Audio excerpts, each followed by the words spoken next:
시청자 여러분 안녕하십니까? 8월 4일 토요일 뉴스데이 경남입니다. 드루킹 댓글 조작 의혹을 수사하고 있는 특별검사팀이 도지사 집무실과 관사를 압수수색한 데 이어 김경수 도지사를 오는 6일 출석하라고 통보했는데요. 어제 폭염 취약지 점검을 나간 자리에서 김 지사가 특검에 대한 생각을 밝혔습니다. 들어보시죠. 지금 제게 중요한 것은 특검이 아니라 경남입니다. 특검은 제가 지금 하고 있는 일과 고민의 1%도 되지 않습니다.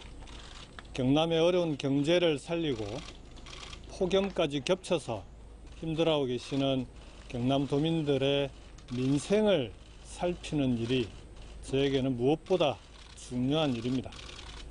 다시 한번 경남 도민들께 도정에 한치의 흐트러짐 없이 차질 없이 도정이 진행될 수 있도록 하겠다는 약속을 드립니다.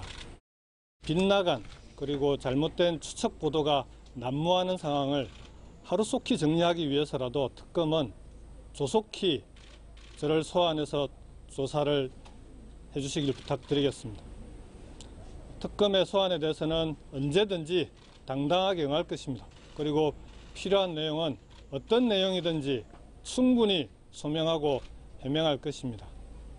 특검은 정치적 공방과 갈등을 불러일으키는 정치 특검이 아니라 실체적 진실을 밝히는 진실 특검이 되어주시기를 부탁드리겠습니다.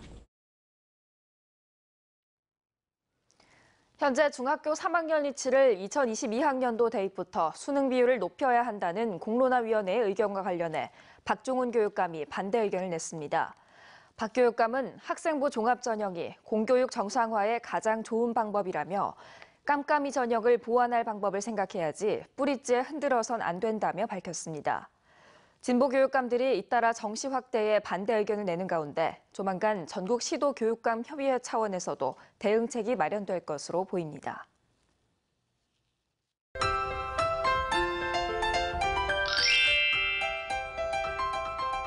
입추가 코앞인데 왜 이렇게 더울까 싶죠.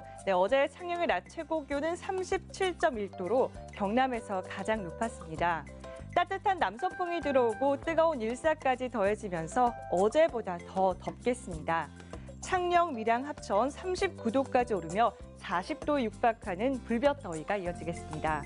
더위 체감 지수는 매우 위험 수준까지 나타나겠습니다.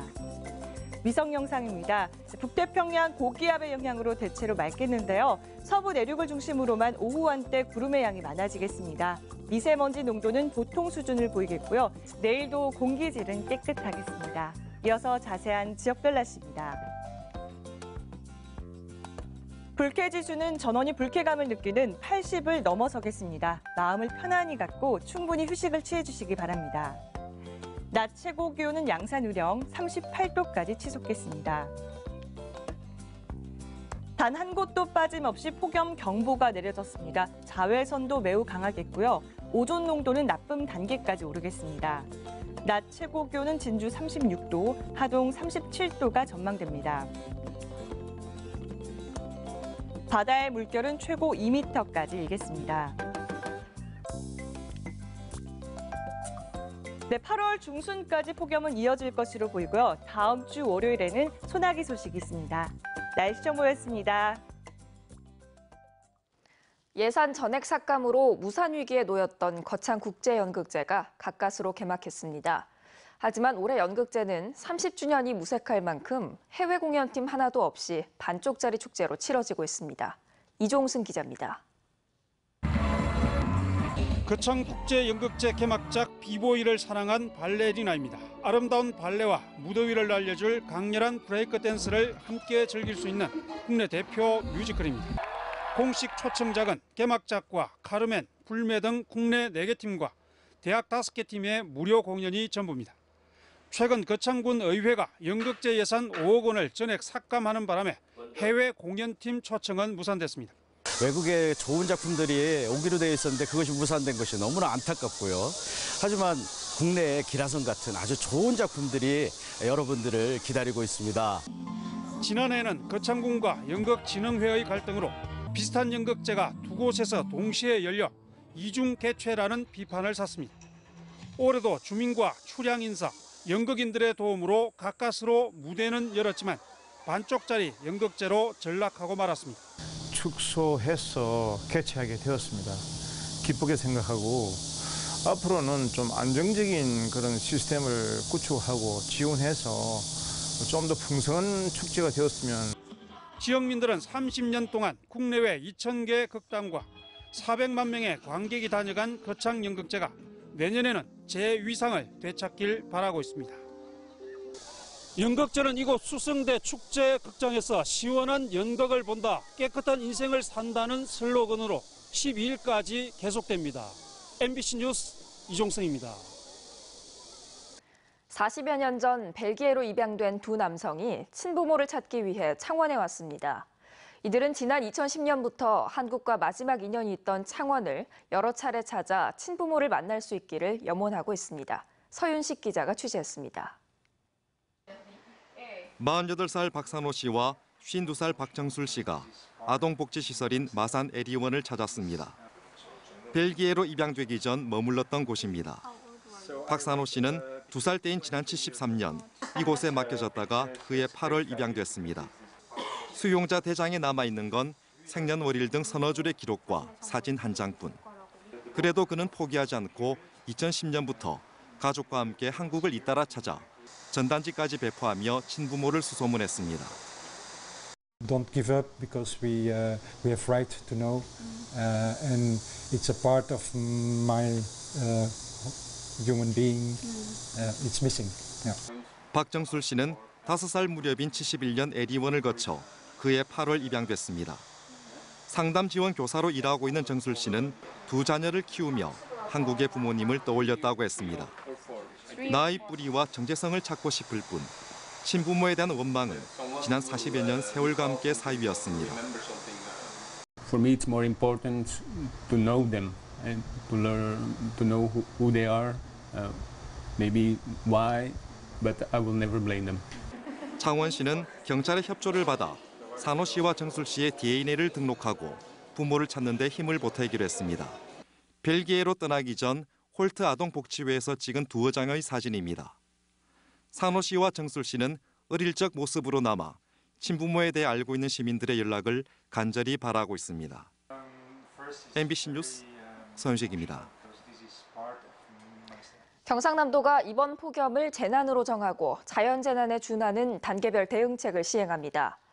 도는 폭염 피해 예방을 위해 지자체의 무더위 쉼터 운영시간 연장과 폭염 취약계층 쿨린센터 확대, 폐지수거 어르신 특별관리 등을 요청하고 농업 분야 폭염 피해 예방단도 확대 운영한다고 밝혔습니다.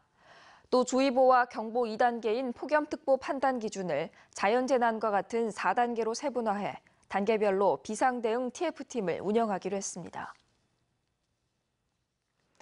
경상남도가 폭염으로 인한 밭작물 피해가 우려되는 지역에 급수대책 사업비 3억 원을 긴급 지원했습니다.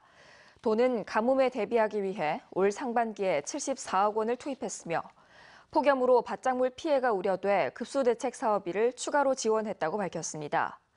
한편 지난달 30일 기준 도내 농업용 저수지 저수율은 평년과 비슷한 72%를 유지하고 있지만 폭염으로 인해 밭작물 가뭄이 우려되는 상황입니다. 남해안 어민들이 적조에다 고수온, 해파리까지 관측돼 삼중고를 겪고 있습니다. 국립수산과학원에 따르면 통영시 욕지도 하단과 연화도 우측 해역에 고밀도 적조띠가 출현했고 어제부터 남서풍과 해류를 타고 동해 남부 해역으로 확산될 것으로 보입니다.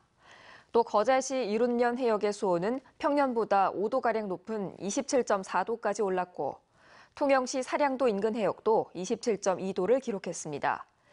여기에다 통영시 사량도 해역에는 강독성인 유령 해파리가 높은 밀도로 관측돼 어민들과 해수욕객들의 각별한 주의가 필요합니다. 원폭 피해자를 지원하는 사단법인 한국원폭피해자협회 등 4개 단체는 양승태 대법원장 시절 사법부의 재판거래 의혹과 관련해 성명을 내고 외교부는 원폭 피해자 구제에 적극 나서야 한다고 밝혔습니다. 성명서에 따르면 전 법원 행정처 차장의 하드디스크에서 발견된 대외비 문건에 외교부 요청에 따라 일본과의 외교 관계를 고려해 원폭 피해자와 관련된 판결을 미뤄야 한다는 내용이 포함돼 있다며 일제 피해자 구제 소송이 지연된 것은 외교부 민원 때문이라고 주장했습니다. 경상남도가 산업통상자원부에서 주관한 2018년도 혁신도시 공공기관 연계 육성 공모 사업에 최종 선정됐습니다.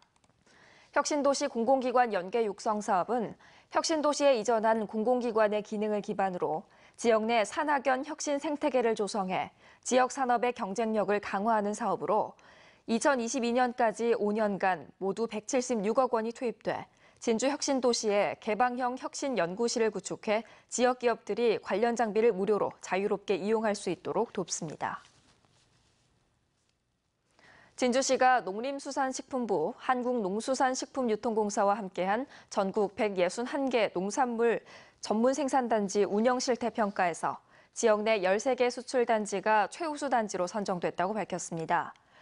전국에서 모두 69개 최우수 수출단지가 선정된 가운데 진주는 19%를 차지해 전국 1위 신선농산물 수출 도시임을 입증했습니다. 진주시는 올 상반기 수출 실적이 지난해 같은 기간보다 4.6% 증가해 올해 수출 목표 5천만 달러를 초과 달성할 것으로 내다봤습니다. 뉴스를 마치겠습니다. 시청해주신 여러분 고맙습니다.